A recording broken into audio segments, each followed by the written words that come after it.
중상모략이라고 하는 검찰총장은 화부터 내기 전에 알았던 몰랐던 지휘관으로서 성찰과 사과를 먼저 말했어야 합니다라는 표현은 총장의 어떤 그 입장에 대한 강력한 비판인데 이 부분에 대해서는 따로 할 말이 없습니까?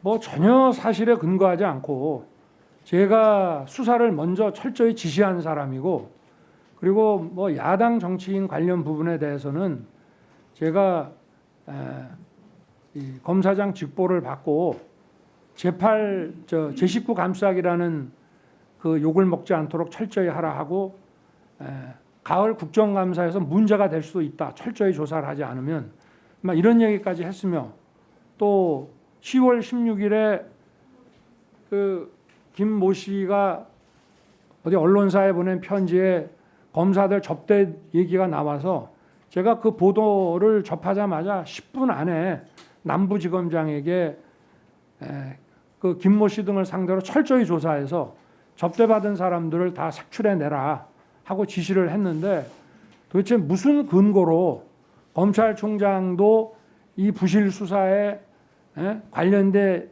있다라는 취지의 발표를 했는지 저는 도저히 이해할 수가 없고, 중상모략이라는 단어는 제가 쓸 수 있는 가장 점잖은 단어라고 저는 생각합니다.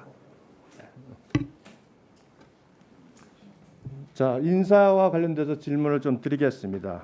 지난 1월 인사에서 총장 측근 대학살 검사장 인사, 총장 주변의 과장들, 대검 과장들 학살 인사, 이렇게 언론에서 많이 표현이 됐습니다. 이 인사와 관련돼서 추 장관은 총장에게 인사에 관한 의견을 제시하라고 했는데 총장이 명을 거역하고 의견을 제출하지 않았다, 이렇게 주장한 거 알고 계시죠? 그렇습니다. 요거에 관해서 인사와 관련돼서 총장께서 입장을 좀 말씀을 해주실 수 있겠습니까? 먼저 팩트를 좀 말씀을 드리겠습니다. 제가 우리 추 장관께서 취임하시고 취임 인사를 제가 갔었고요. 1월 초에 아마 취임식 하신 날인 것 같은데 인사를 갔고, 그리고 인사 마치고 이제 대검 제 사무실로 돌아왔더니 바로 전화를 주셔가지고 검사장 인사안을 보내라고 하시더라고요. 근데 이건 뭐 전례도 없고 법무부 검찰국이 인사부서입니다. 그리고 인사권자는 대통령이시지만 대통령께서 그 많은 공무원들을 일일이 아시는 것도 아니고 하기 때문에 밑에서 안을 짜서 올리면 대통령께서 조금 수정하거나 제가를 하시는 건데, 종전에는 법무부 검찰국에서 안을 만들어서 이번에 몇 개까지 승진하고 뭐 배치는 뭐 수도권과 지방 배치는 어떻게 한다 하고 안을 만들어 가지고 오면 제가 또 대검의 그 간부들하고 뭐 대검 차장하고 협의를 하든지 이렇게 해서 과거에는 총장이 법무부에 들어간 전례는 전혀 없습니다. 그렇게 되면 이제 인사하고 임박했다는 암시가 되기 때문에 과거에는 이제 다른 장소에서 만났고 뭐 어찌 됐든 간에, 그래서 저보고 초안을 짜라 그래서 제가 아니 장관님 어디 검찰국에서 뭐 기본 안이라도 좀 해서 주셔야 제가 하지 않겠습니까? 그랬더니 본인은 재청권자고 인사권자가 대통령이시기 때문에 아마 인사안이 청와대에 있을 겁니다. 청와대 연락해서 받아보시고 거기 의견 달아서 보내주세요 이러더라고요. 청와대에서는 펄쩍 뛰죠. 터무니없는 일이라고. 그러고 나서 다음 날 저보고 오전에 법무부로 들어오라는 겁니다. 근데 인사안은 다 짜져 있고 그런 식으로 인사하는 법이 없습니다. 뭐 이렇게 인사안 이렇게 보여주는 게 그게 인사협의가 아니거든요. 법에 말한 인사협의랑은 실질적으로 논의를 하라는 얘기고 그런 상황입니다. 주시죠, 뭐. 간단하게 뭐 좀 그 사건 관련돼서 물어보겠습니다. 네. 옵티머스 여권 로비 의혹과 관련돼서 동아일보에서 10월 12일자 보도된 게 있는데 윤 변호사가 검찰의 추궁에 30조 분량의 자필 진술서 등을 토대로 옵티머스의 로비 의혹에 대한 단서를 내놓은 것으로 알려졌다, 이런 보도가 나왔습니다. 이 진술서 작성된 거 보고 받으신 적 있나요? 최근에 언론에 나오고 나서 SBS 보도되고 나서 어느 언론 매체인지는 모르겠습니다만은 예, 아침에 뭐 보도가 나왔다고 하면서 그래서 우리 대검 차장하고 반부패부장하고 회의를 하다가 그게 알겠습니다. 나왔다고 하니 네. 한번 받아보겠다고 그러면 해서 예. 그 제가 받은 제보로는 그 안에 여권 유력 정치인 로비 의혹도 기재돼 있다 이런 제보를 받았는데 이거 사실인가요? 글쎄 저는 그 반부패부장하고 차장한테 저걸 보라고 했고 그 구체적인 내용은 보지는 않았습니다. 그래서 그 부분에 대해서는 제가 말씀드리기가 좀 어렵습니다. 네, 마무리해 주십시오. 네, 수고하셨습니다. 네, 예, 김종민 의원님 자료 제출 관련 발언해 주십시오. 예, 대검 예규에 보면 부패 범죄 수사 절차 등에 관한 지금 지침이 마이크 좀 대고 말씀하세요. 있습니다. 예, 대검 예규에 보면 이제 부패 범죄 수사 절차 등에 관한 지침이 있습니다. 2019년 1월부터 시행된 건데요.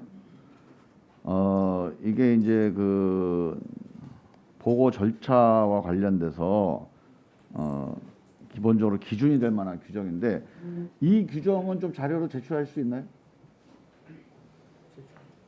대검 예규 부패 범죄 수사 절차 등에 관한 지침. 예, 차장입니다. 그게 현재까지는 좀 비공개로 되어 있는데 한번 검토를 한번 해보겠습니다. 예, 지난번에도 뭐 관행적으로 비공개돼 있던 게 어떤 법적인 근거가 있는 건 아니니까 위원회에서 요청하면 뭐 이건 지금 이 상황이나 감사의 시급한 필요 때문에 한번 또 확인이 필요한 거니까요. 한번 검토하셔서 자료를 좀 부탁드립니다. 네, 예, 김진애 의원님. 예. 아까 너무 빨리 지나가셔서 손을 못 들었습니다.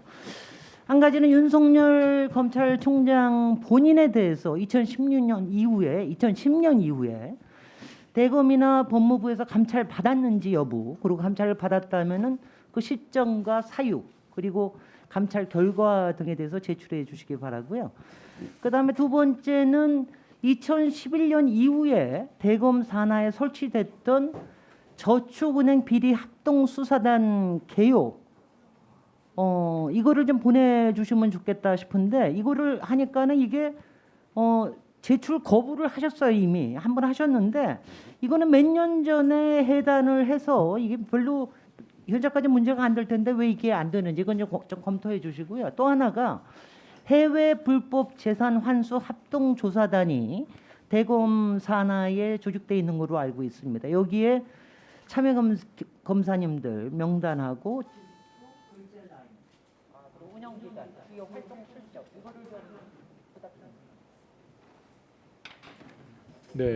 잠깐만 우리 의원님께서 뭐 저와 관련된 거라고 해서 말씀을 드리면은요. 예, 저는 일단 저축은행 합수단에는 관여를 안 했습니다. 예, 저는 중수 1과장으로 부산저축은행 수사만 하고 저축은행 합수단은 다른 분이 단장을 맡고 팀장도 다른 검사들이 맡아서 했기 때문에 일단은 저하고는 관련이 없고요. 그리고 감찰 조사라고 하는 거는 제가 국정원 사건 때 감찰 조사를 한 받았고요. 그리고 그 논란이 되는 얘기가 그 정모 씨가 저에 대해서 무슨 진정을 제기를 했는데 진정 제기가 된다고 감찰 조사로 이어지는 건 아닙니다. 그래서 감찰부에서 진정인 조사를 하고 내사를 해보고 어느 정도 혐의가 좀 객관화된다 싶을 때 감죄 번호를 따서 조사로 들어가는데 저는 그 조사를 받은 사실은 없습니다. 우리나라 검찰의 모든 공직자들도 상당히 많은 진정과 투서를 받습니다만은 그런다고 해서 감찰까지 연결되는 것은 아닙니다. 네, 그래서 제가 뭐 그 자료 갖고 있지 않지만 뭐 감찰부나 이런데 있으면은 네네. 전부 내도록 예, 자료가 없으면 자료가 네. 없다고 제출해 주시면 저도 되고요. 그건 뭐 제가 그런 상황이라 제가 알지는 못하는 사항. 네네. 예. 그 반부패 수사 그 보고 지침이에요? 훈령. 예, 부패범죄 수사 관련 훈령은 지금 비공개 훈령 그 법령으로 분류가 되어 있다 이렇게 차장께서 말씀을 하셨는데요. 저희가 이제 그 검찰 관련한 이 훈령이나 규칙에 대해서 저희가 위원회 의결로 자료 제출 요구를 한 경우가 있고 뭐 그러기 전에 그러니까 그 법무부에서 비공개를 공개로 전환해서 자료를 제출하신 경우도 있고 그럽니다. 저희 뭐 여야 위원님들이 동의를 해주시면 그러니까 위원회 의결로 자료 제출 요구를 하는 걸로 하려고 하는데 이견 없으시죠? 뭐 위원회 지금 전환하지는 않고 그러니까 위원회 총의로 자료 제출을 요구 드린다는 그런 말씀 드립니다. 제출해 주시기 바랍니다. 총장께서 답을 해주셔야 됩니다. 글쎄 저는 그 보고 그 훈령에 지금 정확하게 무슨 내용이 있는지는 모르겠습니다만은 그게 만약에 외부에 공개가 될 때 향후 무슨 수사 과정에서 여러 단계별로 그 보고 그 루트별로 그걸 바깥에서 알고 어떤 부적절한 그런 그 이런 보안 문제라든지 이런 개인 문제가 발생할 수 있기 때문에 필요하시다면 궁금하신 의원님께서 한번 보시고 저희가 이거를 자료로 내서 공개하는 거는 좀 저희들도 공개할 만한 예규나 이런 훈령들은 다 공개를 했습니다만은 이거는 저희가 뭐 검찰을 방어하기 위해서 공개 안 하는 것이 아니라 이런 어떤 그 국가 행정의 어떤 목적 때문에 그렇게 하는 거니까 좀 그런 부분은 좀 이해를 해주시고 만약에 네. 필요하시면은 예, 제가 총장님, 예. 우리 네. 국정감사에서 네. 자료 제출 요구를 하는 경우 네. 이 자료 제출을 하지 않아도 되는 이 사항들에 대해서 국회의 증언감정법에 정해져 있습니다. 뭐 구체적인 수사라든가 사건에 관련돼 있다라든가 재판에 영향을 미친다든가 또는 뭐 국가 안위 또는 뭐 개인 이 정보 보호 등 이런 사항이 아니면 이 자료를 제출을 하게 되어 있습니다. 그러니까 이 검찰 내부에 이 방침을 들어서 자료 제출을 거부할 이 수는 없다 이런 말씀을 드리고요. 우리 위원님들이 뭐 그것을 가지고 검찰이 곤란한 일을 만들 수도 있다는 그 가정은 안 해주시는 게 좋겠습니다. 제출해 주시는 걸로 그렇게 알겠습니다. 지금 예. 네. 그래서 제가 물론 총장이지만 모든 일을 제 마음대로 결정할 수가 없는 것이 지금 여기 동석에 있는 우리 여기 참모들도 이거는 공개할 수 없다고 이렇게 얘기를 하는데 제가 이거를 일방적으로 뭐 대단히 유감스럽습니다만 네. 그 부패 범죄를 수사하는 이유는 우리 사회 특히나 공직 사회의 투명성을 기하기 위한 것인데 그 투명성을 위한 부패 범죄 수사의 절차가 투명하지 않다고 하면 국민들이 웃을 일 아니겠습니까? 그러면은 뒤에 위원회에서 의결을 배석하신 분들의 이 의견이 어떠신지 모르겠는데요. 네. 다시 한번 잘 수기해 보시고 네. 제출해 주시기 바랍니다. 네, 네, 네. 우려스러운 게 있으면 네. 그걸 정확히 얘기를 해주세요. 이런 점이 뭐 공개되거나 일반에게 알려지면 좀 문제가 될 소지가 있다면 그런 것만 얘기해서 그런 건 저희가 알아서 우리도 다 국가를 위한 사람들인데 아니면은 저희가 이거를 저희 내부에서는 비공개를 해놓은 거를 이미 제출하기가 어려우니 강제적인 방법으로 위원회 결정을 해주시면 국회 결정에 따라 가지고 뭐 그건 뭐 어쩔 수 없는 거니까 네, 그렇게 하도록 알겠습니다. 좀, 그러면 하겠습니다. 잠시 감사를 중지하겠습니다. 예, 몇 회죠 위원회가? 네.